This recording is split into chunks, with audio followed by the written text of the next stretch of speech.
We are in section 9.3, separable equations. In this section, we examine a certain type of differential equation that can be solved explicitly.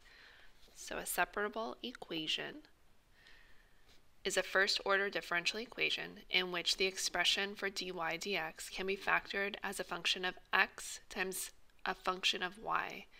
So if we had dy dx, it would be gx times f of y, and if f of y does not equal 0, then dy dx would be g of x over h of y, where h of y is 1 over f of y. In order to solve the above equation, we rewrite it as, and we're going to have h of y times d of y equals g of x d of x. We can then integrate both sides, and when we do, we're going to make sure that we solve for y. The example right below says solve the differentiable equation.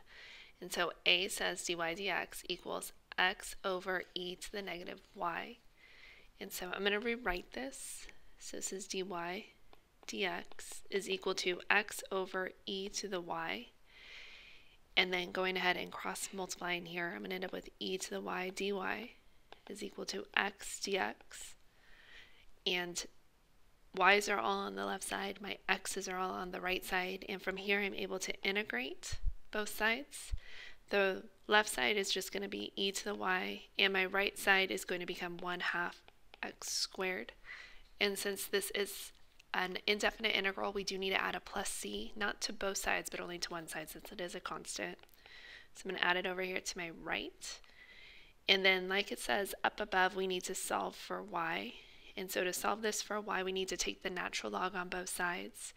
And so taking the natural log on both sides, we're going to have y is equal to ln of, and I'm going to throw in some absolute value lines just because that expression needs to be positive, 1/2 x squared plus c.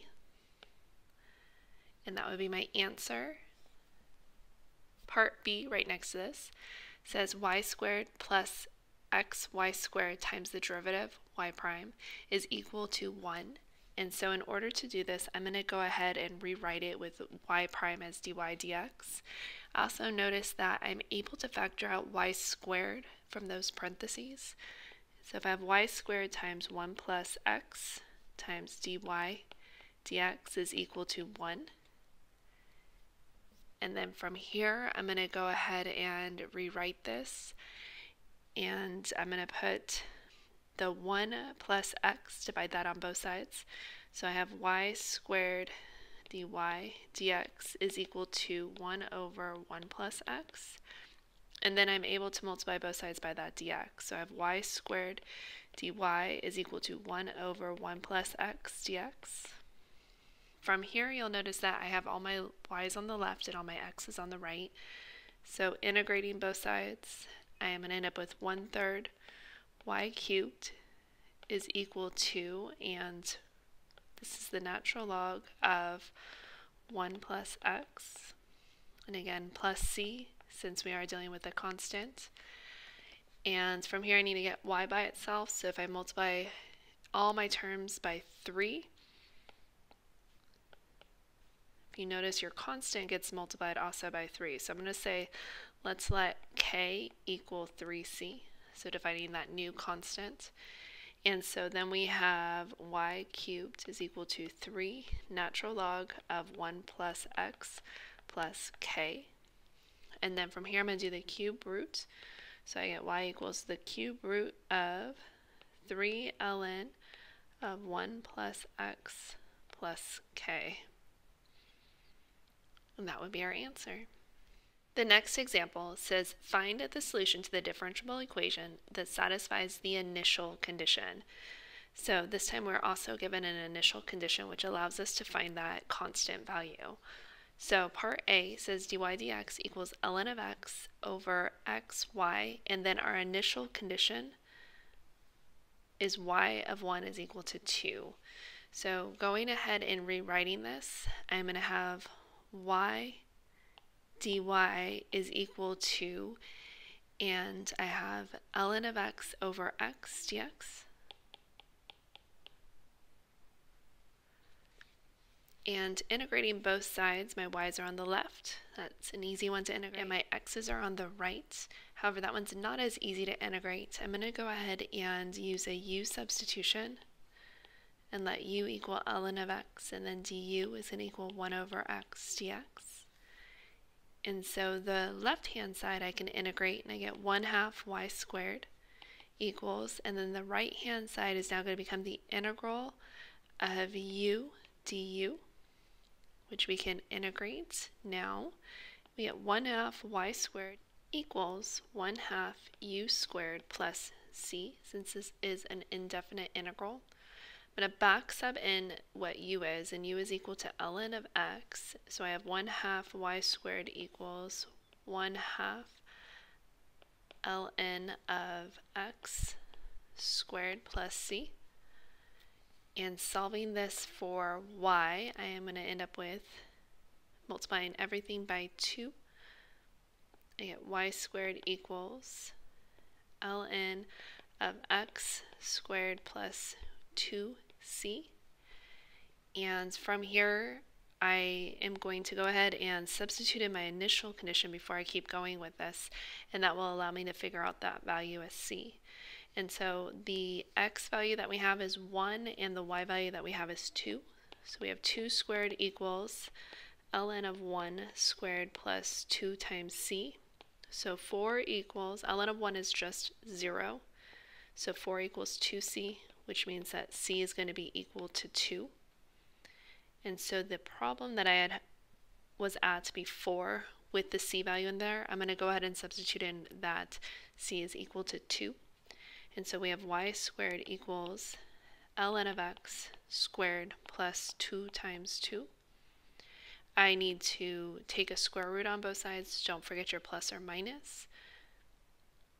So we have y is equal to the square root of ln of x squared plus 4, and plus and minus out in front of this. And we know that for sure it must be positive since y of 1 is equal to 2. So must be positive since y of 1 is equal to 2. So this means that our function is going to be y equals the square root of ln of x squared plus 4.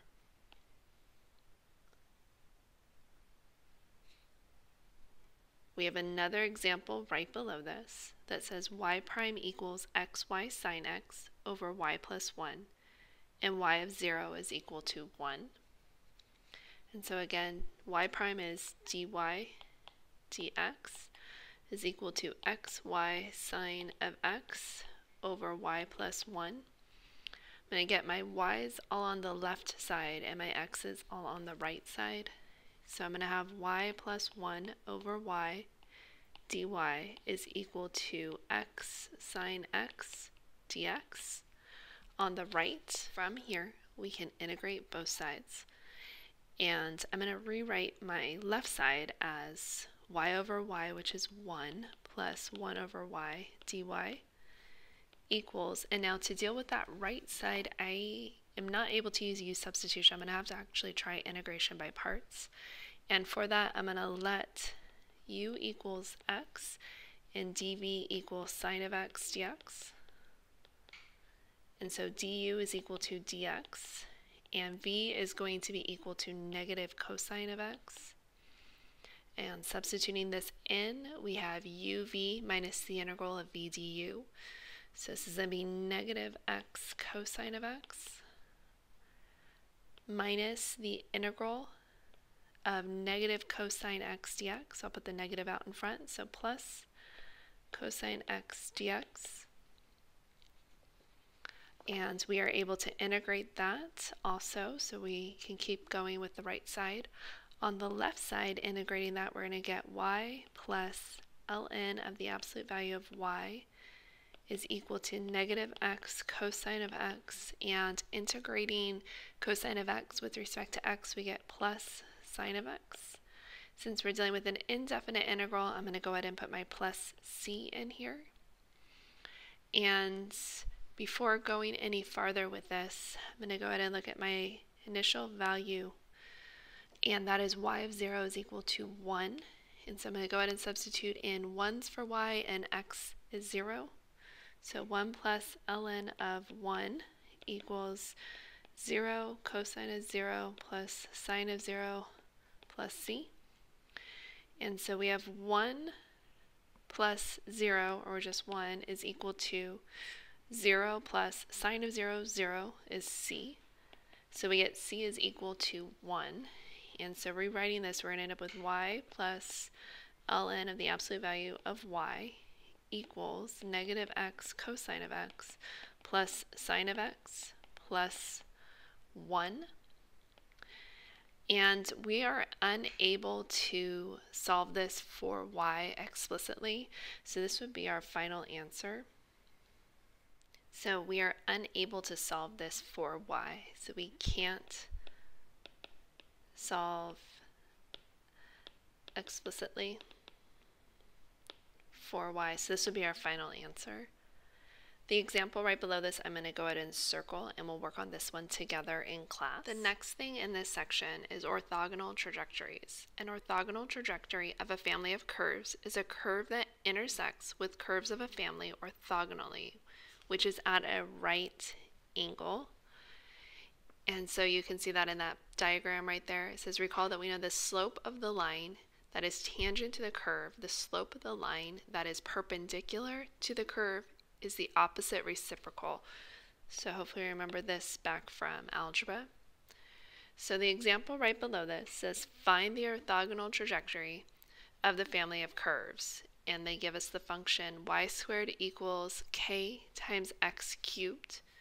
And so in order to do this, we need to find the slope, and then we'll discuss what it is to be orthogonal, which is that slope is going to be opposite reciprocal. And so in order to find the slope, which again is dy dx in our function, we are going to go ahead and take our function and take the derivative of both the left and the right side with respect to x. And so taking the derivative with respect to x on both the left side and the right side.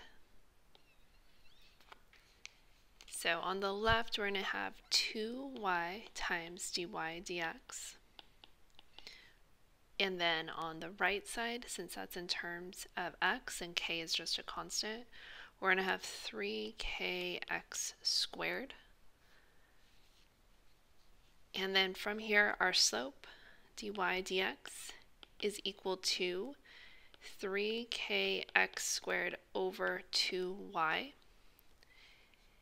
And k, we can substitute in what k is. K is equal to y squared over x cubed. And so we're able to substitute this in to our derivative function. And so we have dy dx is equal to 3 times y squared over x cubed times x squared over 2 times y. And then simplifying this, we're going to end up with dy dx is equal to, and so one of these x's, two of those will cancel with two of those. And so we have 3y squared over x times 1 over 2y. And then simplifying again, we are going to end up with our derivative of dy dx is equal to, and we get 3y over 2x. And this is the slope of the tangent line. So this is the slope of the tangent line at any point that we'll call x comma y. And so since we're dealing with orthogonal trajectories, an orthogonal trajectory is going to have a slope that is going to be opposite reciprocal of what we have. And so keep this in mind right here. And so the orthogonal trajectory slope is going to be slope is opposite reciprocal. And so dy dx is now going to become, taking the reciprocal, we get 2x over 3y and making that negative. And then in order to find that equation, we need to now integrate this and go back to that function. And so we're going to go ahead and separate this. It is a separable equation. And so we have 3y dy is equal to negative 2x dx. And we can integrate both sides. The left side is going to become 3 over 2y squared. And the right side is going to become negative x squared. I'm going to put my plus c in here. Writing this a little differently, I'm going to multiply both sides by 2, and we get 3y squared equals negative 2x squared plus 2c. And again, we'll let k equal 2c. And I'm going to move over my x squared to the other side, and we get 3y squared plus 2x squared equals k. And this right here is the equation of ellipses. And so this is our orthogonal trajectory. And they are a family of ellipses. So we have one more example on the next page that I'm going to go ahead and circle, and we'll work on that one together in class.